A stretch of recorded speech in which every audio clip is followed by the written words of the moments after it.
جو ٹرائل ہے یہ فارملی 13 نومبر کو رات 1:30 بجے کمپلیٹ ہو چکا ہے. اب فیصلہ آنے کا انتظار ہے اور وہ کسی بھی وقت آ سکتا ہے. یہ کہنا کہ جنرل فیض حمید کو کوئی سزا نہیں ہوگی یہ غلط ہوگا. جنرل فیض حمید کو لازمی طور پہ کسی نہ کسی چارجز کے اوپر سزا ضرور ہوگی. سویلین میں سے کیونکہ زیادہ تر جو ان کے خلاف گواہان پیش کیے گئے تھے وہ آرمی سے ریلیٹڈ تھے. سویلین میں وہ جو ہاؤسنگ اتھارٹی کے مالک تھے ان کو پیش کیا گیا تھا ان کے خلاف بطور گواہ کے. سویلین کورٹس ہیں خاص طور پہ جن کی انوالومنٹ ہے 9 میں سے ریلیٹڈ عمران خان کی، وہ اس کا سپیڈی ٹرائل کر کے اس کا فیصلہ جلد از جلد کیا جانا چاہیے. انہوں نے جب پہلے لسٹ پیش کی نا عدالت کو، وہ یہ تھا کہ یہ پرپوز نیم تھے کہ ہم یہ ان لوگوں کو بلانا چاہتے ہیں، لیکن ہماری ایک شرط ہے کہ یہ لوگ گواہی سے پہلے جنرل فیض حمید سے ملیں گے کیونکہ ہم ان سے کیس کی ریلیونس ڈسکس کرنا چاہتے ہیں.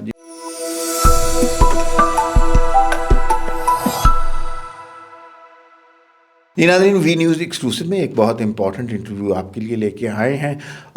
بڑے معروف صحافی ہیں فخر درانی، نوجوان صحافی ہیں، انویسٹیگیٹو جرنلزم میں بڑا اہم نام ہے، اور جنرل فیض حمید کا جو کیس ہے اس حوالے سے انہوں نے بہت ڈیٹیل سے کام کیا ہے. ان کے ظاہر ہے انہوں نے زندگی میں بہت ساری سٹوریز کی ہیں، لیکن آج جو ہم انٹرویو ان کا کر رہے ہیں، ان سے بات کر رہے ہیں، وہ جنرل فیض حمید کے ٹرائل کے حوالے سے کر رہے ہیں. فخر درانی صاحب، آپ کا بہت شکریہ، آپ تشریف لائے.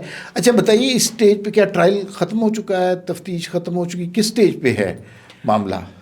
عمار صاحب، جو ٹرائل ہے یہ فارملی 13 نومبر کو رات 1:30 بجے کمپلیٹ ہو چکا ہے. اب فیصلہ آنے کا انتظار ہے اور وہ کسی بھی وقت آ سکتا ہے. تو اگر آپ دیکھیں پچھلے 11 مہینے یہ ٹرائل چلا ہے جنرل فیض حمید کا. 13 دسمبر کو پہلی مرتبہ جنرل فیض حمید کی لیگل ٹیم پیش ہوئی. انہوں نے جو ہے وہ باقاعدہ طور پہ جنرل فیض حمید کے خلاف کورٹ مارشل کا دفاع کا آغاز کیا.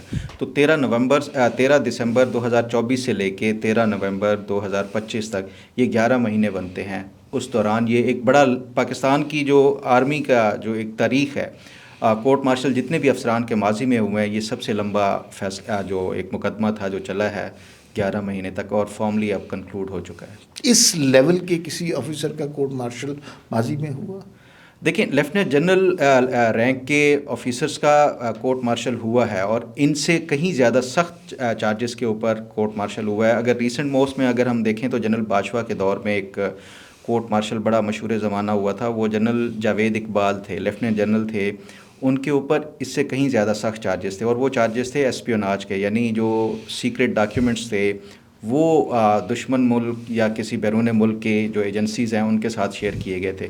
ان کے اوپر 3-4 الزامات تھے، چارجز تھے. ان میں سے 2 چارجز میں وہ بری ہوئے تھے اور 2 میں ان کو سزا ہوئی تھی، اور سزا ہوئی تھی 10 سال کی. 1.5 سال کوئی انہوں نے جیل کاٹی تھی. اس کے بعد ہیلتھ گراؤنڈ کے اوپر جو سابق آرمی چیف تھے جنرل باجوہ، انہوں نے سزا آدھی معاف کر دی تھی، اور آدھی سزا جو موجودہ آرمی چیف ہیں جنرل عاصم منیر انہوں نے معاف کی تھی. تو ہائی رینکنگ جو آفیسرس ہیں ان کا ہوا ہے ماضی میں بھی کورٹ مارشل. لیکن اگر پبلسٹی کے حوالے سے دیکھا جائے یا اوور آل جنرل فیض حمید کا کہیں زیادہ بڑا نام ہے. اس حساب سے اگر دیکھا جائے یہ ڈی جی آئی ایس ہی رہے، بہت زیادہ خبروں میں رہے پولیٹیکل انوالومنٹ کی وجہ سے، اور پھر جو پاکستان کے اندر موجودہ اپرائزنگ ہے اور جو انریسٹ ہے اس میں بھی کافی ان کا نام لیا جاتا تھا. تو اس وجہ سے ان کا جو ہے وہ میڈیا کی نظر ان کے اوپر زیادہ ہے. اچھا، ہر شخص آج کل نا یوٹیوب پہ آپ کو بتا رہا ہوتا ہے کہ جنرل فیض حمید کا فیصلہ کب آ رہا ہے، کسی نے اور کیا آ رہا ہے. دونوں خبریں لوگوں کے پاس ہیں، الحمدللہ دونوں غلط ہیں. تو آپ اتھینٹک بات کرتے ہیں، تو آپ کے خیال میں کب تک فیصلہ آئے گا اور کیا فیصلہ متوقع ہے؟ اچھا، میں نے مختلف دونوں سائڈوں سے جو ہے بات کی ہے، پروسیکیوشن سائڈ سے بھی اور اس کے ساتھ ساتھ جو ان کی لیگل ڈیفنس ٹیم ہے جنرل فیض حمید کی، ان سے بھی بات کی ہے. اور دونوں کا اگر نقطہ نظر دیکھا جائے تو پروسیکیوشن یہ کہتی ہے کہ ہمارا جو ہے وہ 500% جو ہے وہ کیس ثابت ہو چکا ہے، جنرل فیض حمید کو سزا ہوگی، لمبی سزا ہوگی. اسی طرح اگر ان کی ڈیفنس ٹیم سے بات کی جائے، وہ کہتے ہیں ہمارا 1000% جو ہے وہ کیس ہم نے فارغ کر دیا پروسیکیوشن کا، تو جنرل فیض حمید بری ہو جائیں گے.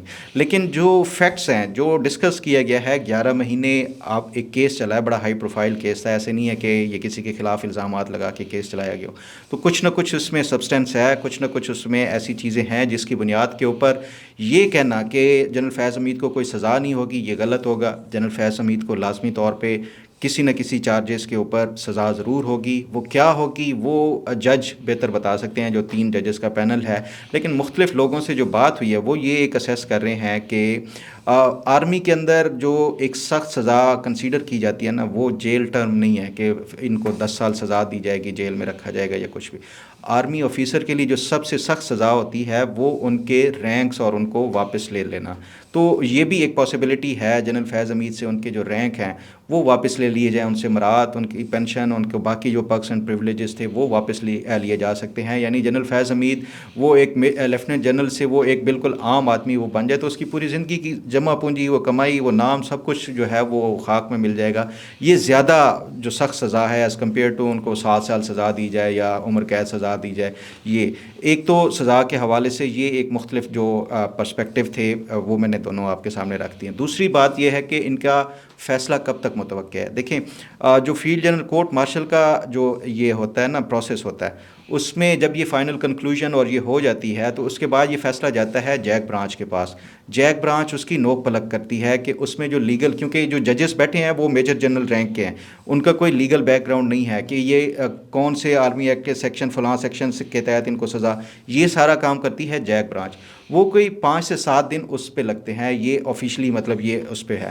اس کے بعد پھر یہ جائے گا کنویننگ اتھارٹی اور پھر فائنلی جو ہے وہ آرمی چیف کے پاس جائے گا اپروول کے لیے. تو آپ سیفلی 5 سے 7 دن وہ بھی لگا سکتے ہیں کہ آرمی چیف یہ نہیں بیٹھے اس لیے ویٹ کر رہے ہیں کہ جلدی سے لاؤ فیض حمید کا فیصلہ اور میں اس پہ سائن کروں. تو یہ اگر آپ اس کو دیکھ لیں 13 نومبر کو یہ کنکلوڈ ہوا ہے. 5 سے 7 دن کا مطلب ہے کہ 20 نومبر تک جو ہے یہ جیک برانچ اس کے اوپر کام کر سکتا ہے اور آگے پھر فائنل اپروول کے لیے دیا جائے گا. آرمی چیف اس کے اوپر کب سائن کرتے ہیں تو یہ ڈیپینڈ کرتا ہے. یعنی اگر ہم سیفلی دیکھیں 20 نومبر کے بعد کسی بھی وقت یہ فیصلہ آ سکتا ہے. اچھا، کل بھی آ سکتا ہے. سزاؤں کا ذکر ہوا، آپ نے بتایا، اور یوٹیوب پہ تو مختلف لوگوں نے قیافے اندازے لگائے ہوئے ہیں. ایک سوال میں آپ سے پوچھوں، کیا سزائے موت کوئی آپشن ہے اس مقدمے میں؟ میں نے آپ کو عمار صاحب جو ذکر کیا نا اس سے پہلے جنرل جاوید اقبال کا ذکر کیا. آپ کو یاد ہے اس میں صرف جنرل جاوید اقبال نہیں تھے، اس میں اور بھی کو اکیوز تھے، اور اس میں جو مین اکیوز تھے وہ تھے بریگیڈیئر راجہ رضوان. ان کو سزائے موت دی گئی تھی اور ایسپیوناج چارجز ہیں. اب اس میں بھی آفیشیل سیکرٹ ایکٹ جو جنرل فیض حمید کے اوپر ایک الزام لگایا گیا ہے اس میں میکسیمم پنشمنٹ یہ ہو سکتی ہے. لیکن سوال یہ ہے کہ کیا جو نیچر آف ان کا جو آفینس ہے وہ اس قابل ہے کہ ان کو سزائے موت دی جائے، جو کہ میں بڑا مشکل سمجھتا ہوں کہ یہ اس طرح کی کوئی سزا دی جائے گی.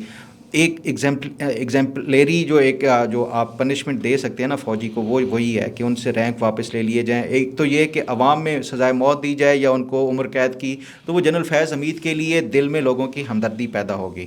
لیکن عام آدمی کو یہ نہیں پتہ کہ اگر کسی فوجی جرنیل کے ان کے رینک واپس لے لیے جائیں وہ اس سے عام عوام میں ان کے لیے ہمدردی کا ایلیمنٹ جو ہے وہ کم ہوگا.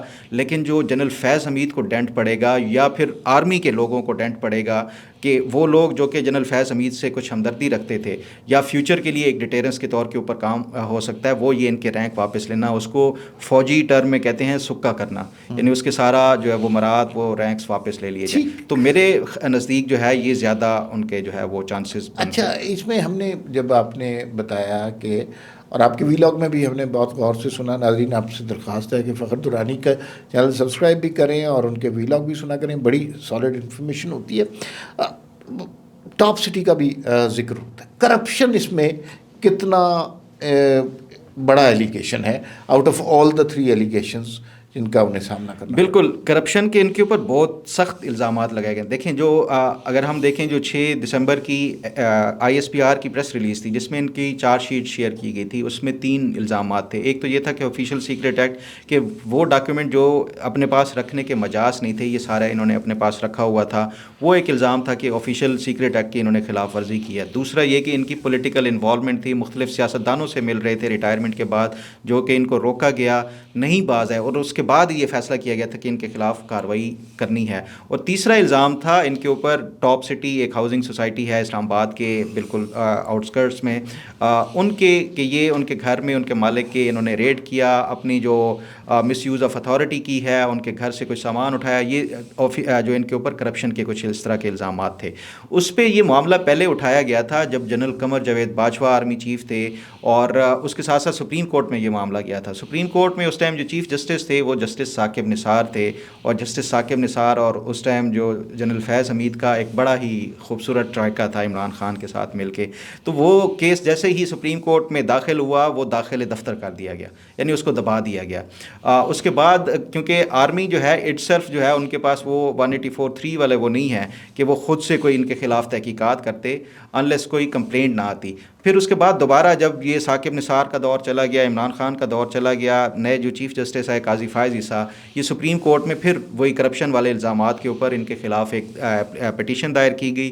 جسٹس قاضی فائز عیسیٰ نے فیصلہ دیا کہ جو متعلقہ محکمہ ہے وہ خود اس کی تحقیقات کرے اور انکوائری کرے، جس کی بنیاد کے اوپر ان کے خلاف کرپشن کی جب تحقیقات کی گئی اور جب ان کو اریسٹ کیا گیا تھا اگست میں، تو اس تحقیقات کے دوران یہ واضح طور کے اوپر ان کے اوپر جو الزامات لگائے گئے تھے وہ ثابت ہوئے۔ اس وجہ سے ان کے اوپر چارج شیٹ میں یہ کرپشن کے الزامات اور مس یوز آف اتھارٹی والا یہ ساتھ ہی اس کا جو ہے وہ ٹرائل کا حصہ بنایا گیا۔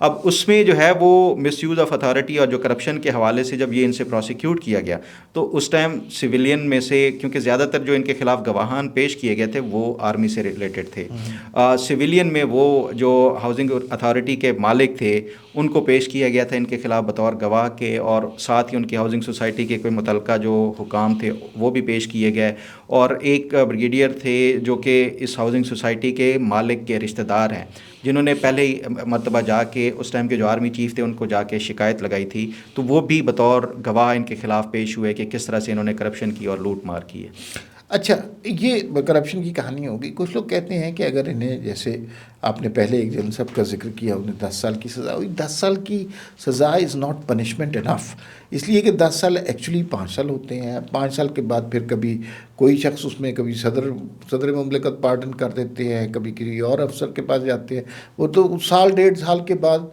سب کچھ کر کے بندہ واپس آ جاتا ہے، اور ان کے جرائم بڑے شدید قسم کے ہیں۔ تو ڈو یو تھنک کہ it is punishment enough 10 years? دیکھیں وہی بات جو میں نے آپ کو بتایا نا کہ یہ جو خاص طور پہ جیل ٹرم ہے نا، وہ کسی فوجی افسر کے لیے کوئی سخت سزا نہیں ہے۔ اس کی ریسنٹ میں نے آپ کو مثال بھی دی ہے جنرل جاوید اقبال کی، کہ 1.5 سال قید کرنے کے بعد ان کو معاف کر دیا گیا تھا، تو اس میں بھی یہ ہو سکتا ہے انسانی ہمدردی کے تحت، لیکن جو سزا جو ان سے رینکس واپس لینا وہ ان کی لائف ٹائم ان کی جو آنے والی نسلیں ہیں ان کے لیے بھی یہ ایک جو ہے وہ سبق ہوتا ہے کہ ان کے سارے سب کچھ واپس لے لیا جاتا ہے۔ تو اس وجہ سے میں سمجھتا ہوں کہ یہ شاید جنرل فیض حمید کو یہ جیل ٹرم سے زیادہ اس طرف جو سزا کا ہے وہ نظر آ رہا ہے بظاہر کہ یہ ان سے واپس لیا جائیں گے۔ اچھا، تمام یہ اس سوال کا جواب دیجئے کہ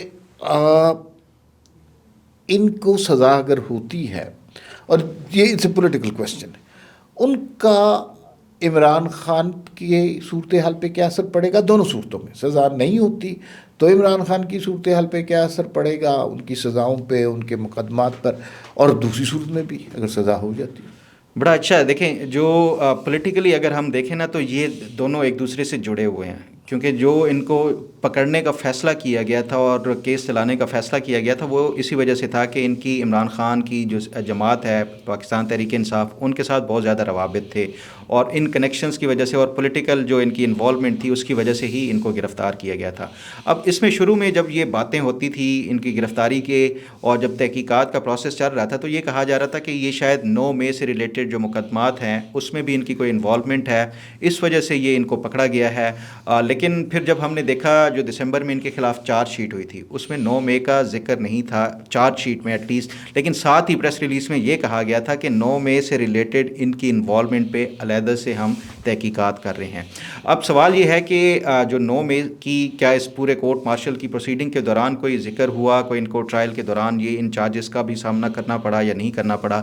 تو جو میری اطلاعات ہیں 9 مئی کا وہاں پہ اس پورے کورٹ مارشل کی اس میں ذکر ہی نہیں ہوا۔ تو جنرل فیض حمید کو 9 مئی سے ریلیٹڈ ابھی تک کوئی جو ہے وہ سوالات کا سامنا نہیں کرنا پڑا، لیکن اگر سوالات کا سامنا نہیں کرنا پڑا یا ٹرائل میں ذکر نہیں ہوا تو اس کا مطلب یہ نہیں ہے کہ جنرل فیض حمید کا جو ہے وہ اس سے کوئی تعلق سے ان کو ایگزونریٹ کر دیا گیا، ایسا نہیں ہے۔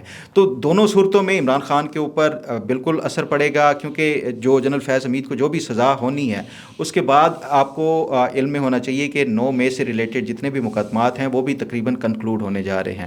تو یہ ایک پہلے میسج تو آرمی کی طرف سے بارہا بھیجا بھی گیا ہے اور ایون پبلکلی اس کے حوالے سے ذکر بھی کیا گیا کہ فوج کے اندر کوئی بھی غلط کام ہوتا ہے تو ہم اس کا احتساب کرتے ہیں اور باقی ادارے بھی اس کو فالو کریں. تو یہ اگر جنرل فیض حمید کو سزا دیتے ہیں تو اس کا مطلب ہے کہ وہ پھر آگے یہ ایکسپیکٹ کریں گے کہ جو سویلین کورٹس ہیں خاص طور پہ جن کی انوالومنٹ ہے 9 میں سے ریلیٹڈ عمران خان کی, وہ اس کا سپیڈی ٹرائل کر کے اس کا فیصلہ جلد از جلد کیا جانا چاہیے. تو ہر دونوں صورتوں میں جنرل فیض حمید کے اس کیس سے عمران خان کے جو خاص طور پہ 9 میں سے ریلیٹڈ مقدمات ہیں اس کے اوپر اثر پڑے گا.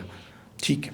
اچھا, ہم نے تو یہی سنا ہے کہ بھئی جو آرمی چیف ہوتا ہے اس کے نیچے انڈر ہوتے ہیں سارے لوگ, ڈی جی ISI ہو یا کوئی بھی ہو, تو یہ کیسے ہو سکتا ہے کہ فیض حمید صاحب پہ الزامات ہیں, ان کو سزا ہو رہی ہے, اور جنرل باجوہ ہر چیز سے بری ذمہ؟ یہ کیسے ہو سکتا ہے؟ یا تو ان کو بھی سزا ہوگی کہ نہیں؟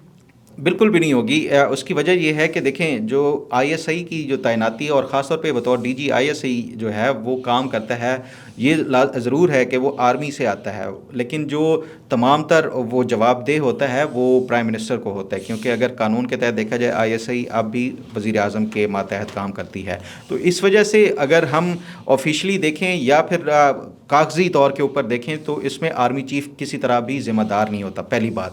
دوسری بات یہ کہ جنرل فیض حمید کے اوپر جو چارجز لگائے گئے ہیں یہ پوسٹ ریٹائرمنٹ کے ہیں. ان کی پولیٹیکل انوالومنٹ کے حوالے سے جو چارجز ہیں کہ یہ ریٹائرمنٹ کے بعد یہ سیاستدانوں سے ملتے رہے, پھر اس کے ساتھ ساتھ آفیشیل سیکرٹ ایکٹ والا بھی دیکھیں تو وہ ان کے جو ہے وہ ریٹائرمنٹ کے بعد جس کے مجاز نہیں تھے ڈاکومنٹ انہوں نے اپنے پاس رکھے تو وہ بھی ریٹائرمنٹ کے بعد ہیں. تیسرا ہے جو ان کے اوپر ٹاپ سٹی والا, وہ آرمی چیف کے کہنے کے اوپر نہیں ہے بلکہ وہ انہوں نے اپنے طور کے اوپر جب یہ کیا تھا, اور آرمی نے تو باقاعدہ ان کے خلاف پوری تحقیقات شروع کی تھی. تو اس وجہ سے جنرل باجوہ کا یہ جو لوگ سوالات اٹھا رہے تھے, جنرل باجوہ کا اس وجہ سے نہ تو ٹرائل ہو سکتا ہے اور نہ ہی ان کو کوئی اس حوالے سے جو سزا کے حوالے سے. نہیں, ایسا تو نہیں ہے جنرل باجوہ وعدہ معاف گواہ بن گئے ہوں؟ اچھا, یہ سوال بہت سارے لوگوں نے پوچھا ہے مجھ سے کہ کیا جنرل باجوہ وعدہ معاف گواہ تو نہیں بنے. جنرل باجوہ کسی طور پہ اس کیس میں ملوث نہیں ہے, نہ تو پروسیکیوشن کے وٹنس کے طور کے اوپر اور ڈیفنس کے وٹنس کے طور کے اوپر ان کا نام دیا گیا تھا جنرل باجوہ کا فیض حمید کی طرف سے, لیکن نہ تو بعد میں جنرل فیض کی جو فیملی ہے انہوں نے اپروچ کیا جنرل باجوہ کو, اور نہ ہی جو ہے وہ ان کے ادارے کی طرف سے کوئی اپروچ کیا گیا کہ آپ بطور پروسیکیوشن وٹنس کے جو ہے وہ پیش ہوں اور جنرل فیض حمید کے حوالے سے کوئی گواہی دیں.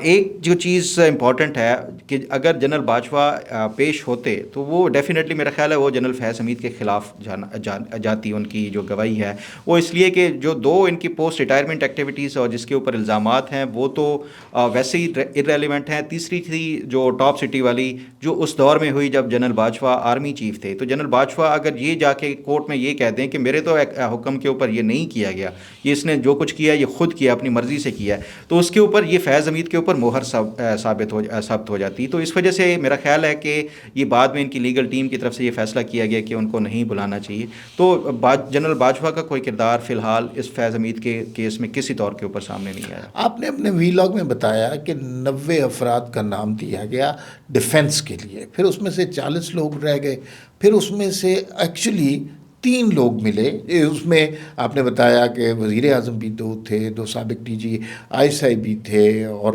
پولیٹیکل لیڈرز بھی تھے, اور 90 کی لسٹ پھر 40 رہ گئی. 40 میں سے 3 لوگ ملے جنرل فیض حمید کو, اور تینوں یونیفارم میں تھے. کیا آپ بتا سکتے ہیں وہ 3 لوگ کون تھے؟ اچھا, عمار صاحب ہوا یہ تھا کہ انہوں نے جب پہلے لسٹ پیش کی نا عدالت کو, وہ یہ تھا کہ یہ پرپوز نیم تھے کہ ہم یہ ان لوگوں کو بلانا چاہتے ہیں, لیکن ہماری ایک شرط ہے کہ یہ لوگ گواہی سے پہلے جنرل فیض حمید سے ملیں گے, کیونکہ ہم ان سے کیس کی ریلیونس ڈسکس کرنا چاہتے ہیں. جس طرح آپ نے بتایا اس میں پولیٹیشینس بھی تھے, اس میں سابق آرمی چیف بھی, سابق چیف جسٹس بھی, یہ سارے لوگ تھے. پھر اس کے بعد کورٹ نے کہا ہم جو ہے وہ نہیں بلائیں گے, یہ آپ اپنے طور کے اوپر بطور ڈیفنس وٹنس ان کو بلائیں, آپ ان سے رابطہ کریں, جو بھی ہے اگر وہ رضامند ہیں تو ٹھیک ہے, ہمیں کوئی اعتراض نہیں ہے. جنرل فیض حمید کی جو فیملی ہے ان کا ایک ریپریزنٹیٹیو جو ہے وہ ان تمام وٹنسز سے ملا, اس میں سے 40 لوگوں نے رضامندی ظاہر کی کہ ٹھیک ہے ہم جنرل فیض حمید سے ملیں گے بھی اور ان کے حق میں گواہی دیں گے. 40 میں سے جب ٹائم آیا تو وہ صرف 3 لوگ جو ہے وہ جا کے ملے. 2 اس میں لیفٹیننٹ جنرل تھے, ایک بریگیڈیئر تھا. میں نے بڑی کوشش کی ہے سورسز سے کہ یہ مجھے بتا دیں نام ان کا, لیکن وہ ان کی اپنی سیکیورٹی اور ان کی اپنی اس کی وجہ سے نام نہیں معلوم ہو سکے. تاہم اتنا ضرور ہے کہ اس میں سے 2 لوگ وہ تھے جو ان کے ہم اثر تھے, جنرل فیض حمید کے کورس میٹ کہہ سکتے ہیں, یا ان کے ساتھ جب یہ جنرل لیفٹیننٹ جنرل کے رینک پہ تھے تو وہ بھی اس ٹائم لیفٹیننٹ جنرل کے رینک پر تھے. وہ اس لیے بھی آبویس اس لیے تھا کہ چھوٹے رینک والا جو ہے نا بڑا کم اپنے ادارے کے جو ہے وہ اس طرح جب انہیں پتہ ہو کہ ایک افسر زیر اعتاب ہے اس کے ساتھ کھڑا ہوگا ایک ادارے کے خلاف جا کے, تو اس لیے یہ بڑے رینک کے 2 جو ہے ان کے ساتھ وہ گئے, ان سے ملاقات بھی کی, اور پھر جو ایک بیان تھا جو ان کے حق میں گواہی کے حوالے سے وہ بھی ریکارڈ کروایا. کیا ایسا کوئی امکان ہے؟ آپ نے کہا کہ ایک کسی آرمی آفیسر کے لیے سب سے بڑی سزا یہ ہوتی ہے کہ اس کا رینک لے لیا جائے, ظاہر ہے بڑی انسلٹ ہے, لیکن کیا ایسا کوئی امکان ہے کہ ان کے اثاثے, بینک بیلنس, زمینیں, جائیدادیں, اور ان کے جو بھائی کے حوالے سے بہت سی باتیں مشہور ہیں, جو پٹواری بھی ہیں, نجف شاید ان کا نام ہے, اثاثے بھی ان کے ضبط کر دیے جائے, بیرون ملک بھی ہوں گے یقیناً؟ یہ تو آبویس ہے. دیکھیں یہ جو ان کے جو ایسٹس بنتے ہیں, اگر آپ آرمی کے اندر وہ دیکھیں نا تو وہ ہر پروموشن کے ساتھ ان کو کچھ نہ کچھ پرکس اینڈ پریویلیجز میں اضافہ ہوتا ہے. تو جب یہ لیفٹیننٹ جنرل کے عہدے پہ آئے اور پھر کور کمانڈر, تو یہ مختلف جو رینکس ان کے پاس رہے یا مختلف جو عہدے رہے ہیں اس کے ساتھ ساتھ ان کو پرکس اینڈ پریویلیجز بھی اسی حساب سے ملتے رہیں. جب ان سے یہ واپس لیے جائیں گے, عہدے واپس لیے جائیں گے, تو وہ تمام تر جو ایسٹس ان کے ہیں جو انہوں نے بنائے ہیں وہ بھی سارا کچھ ان سے واپس لے لیا جائے گا. تو یہ ایسا نہیں ہے کہ صرف ان سے عہدہ رینک واپس لیا جائے گا, بلکہ وہ تمام مراد, وہ تمام ایسٹس, وہ سب کچھ ان سے واپس لیا جائے گا. یہ بات تو بڑی واضح ہو چکی ہے کہ عمران خان صاحب موجودہ آرمی چیف فیلڈ مارشل کی تعیناتی کے خلاف تھے, اور انہوں نے اپنی طور پہ کوشش بھی کی کہ وہ ایسا نہ ہو. جنرل باجوہ کو بھی دوبارہ ایکسٹینشن کی بات بھی ہوئی. فیض حمید صاحب کے بھی کوئی ایسے عزائم تھے؟ اچھا دیکھیں, فیض حمید صاحب کے بالکل عزائم تھے, اور جنرل باجوہ کی جو آپ کہہ رہے تھے نا, وہ جنرل باجوہ کو بھی عمران خان نے تاحیات آرمی چیف بننے کی پیشکش کی تھی. پی ٹی آئی والے اس کو ڈینائی کرتے ہیں, لیکن یہ میں آپ کو ایک اتھارٹی کے ساتھ بتا رہا ہوں کہ جنرل باجوہ کو ٹیلی فون کیا تھا اس ٹائم کے جو وزیر دفاع تھے پرویز خٹک صاحب. انہوں نے کہا سر میں آپ کے ساتھ بات کرنا چاہتا ہوں, ایک پیغام ہے عمران خان کا وہ پہنچانا چاہتا ہوں. تو اس ٹائم کے جو آرمی چیف تھے جنرل باجوہ, وہ کہیں آؤٹ آف سٹی تھے. انہوں نے کہا آپ اس طرح کریں, آپ کوئی سیکیور لائن پہ جائیں, آپ جو D G I S C کے آفس چلے جائیں, وہاں سے سیکیور لائن سے مجھ سے رابطہ کریں, کیا بات کرنی ہے. تو وہاں پہ D G I S C کے آفس گئے یہ پرویز خٹک صاحب, وہاں سے انہوں نے رابطہ کیا اور انہوں نے کہا کہ جی عمران خان صاحب چاہتے ہیں کہ آپ تاحیات آرمی چیف بن جائیں, لیکن یہ جو نو کانفیڈنس کی جو موو ہے اس کے حوالے سے فوج جو ایک انہوں نے کہا تھا کہ نیوٹرل ہے, وہ نیوٹرلٹی اپنی ختم کر دیں. تو اس پہ جو ہے وہ اس ٹائم جو آرمی چیف تھے انہوں نے کہا یہ پاسبل نہیں ہے. پہلا جو انہوں نے ایکسٹینشن لی تھی وہ ایک کرائم تھا, تو وہ یہ اس حوالے سے کوئی بالکل بھی انٹرسٹڈ نہیں ہے. تو یہ ایک عمران خان کی طرف سے آفر ضرور کی گئی تھی کہ وہ تاحیات آرمی چیف بنے. تو جنرل فیض حمید کے بھی اپنے عزائم تھے وہ آرمی چیف بننے کے حوالے سے. ایون بعد میں جب وہ بہت زیادہ کنٹروورشل ہو گئے تو پھر ان کے ادارے کی طرف سے ان سے ہاتھ ہٹا لیا گیا تھا, اور ادارہ جو تھا وہ اس ٹائم جنرل سائر شمساد مرزا کا نام انہوں نے ریکمینڈ کیا تھا کہ آپ ان کو بنا دیں. ٹھیک ہے. اچھا یہ بتائیے, ہم نے یہ سنا کہ جب ایک سٹیج پہ فیض حمید صاحب بہت ڈیسپریٹ ہو گئے, عمران خان سے انہیں توقعات زیادہ نہیں رہی, تو انہوں نے نواز شریف صاحب کو لندن میں فون کیا اور خواہش ظاہر کی کہ اگر آپ مجھے آرمی چیف بنا دیں تو جو خدمت میں کروں گا ایسی کوئی کر ہی نہیں سکتا. از دس ٹرو اور اٹس اے کوائنٹ اسٹوری؟ اچھا یہ ویسے یہ کافی عرصے سے یہ بات چل رہی ہے, لیکن اس کا کوئی ریبٹل نہ تو مسلم لیگ نون کی طرف سے کوئی آیا ہے, اور فیض حمید تو اوبیسلی نہیں آ سکتا. تو یہ میرا خیال ہے کہ وہ خود ہی اس پہ مسلم لیگ نون یا جو جنرل فیض حمید ہیں وہ بہتر طور پہ بتا سکتے ہیں, لیکن اگر یہ غلط ہوتی تو شاید اب تک اس کا جو انکار یا اس کی تردید آ چکی ہوتی. ٹھیک ہے, اب چند دنوں میں فیصلہ آ جائے گا. ایک آخری سوال, کچھ لوگ کہہ رہے ہیں کہ یہ 27 تاریخ تک کے بعد فیصلہ آئے گا. 27 کے بعد کیا ہو رہا ہے بھائی؟ اچھا یہ جو ہے نا, یہ میری اطلاعات بھی یہی ہیں. کل میں نے اس حوالے سے بات کی تو مجھے ایک بڑے سینئر ریٹائرڈ افسر تھے, انہوں نے رابطہ کیا, تو وہ یہ بتا رہے تھے کہ 27 تاریخ اس لیے امپورٹنٹ ہے کہ یہ جو 27ویں یعنی ترمیم آئی ہے اس کے بعد 2 چینجز آئی ہیں. ایک تو یہ کہ جو chairman joint chiefs of staff committee کا جو عہدہ ہے وہ ختم کیا جا رہا ہے, اور نیا جو عہدہ بنایا گیا ہے جو چیف آف ڈیفنس فورسز ہے وہ بھی 27 سے جو ہے اس عہدے کے ختم ہونے کے بعد ان کی تعیناتی ہوگی. یعنی جو field marshal general Asim Munir ہیں وہ بطور چیف آف ڈیفنس فورسز کے جو ہے وہ نئے عہدہ جو ہے وہ اس کا وہ سنبھالیں گے. تو یہ اس سے پہلے جو وہ یہ سمجھتے ہیں کہ فی الحال اس وجہ سے جو ہے وہ فیصلہ 27 تک جو ہے وہ شاید اس کو نہ سنایا جائے اور 27 کے بعد کسی دن جو ہے وہ سنایا جا سکتا ہے. اور اس کی وجہ یہی ہے کہ جب یہ چیف آف ڈیفینس فورس بن جائیں گے اور اس کے بعد یہ کوئی فیصلہ آ سکتا ہے. فخر مجھے پتا ہے کہ آپ کو بے انتہا you are pressed for time اور you are the most sick journalist these days. Thank you very much for your time. بہت شکریہ.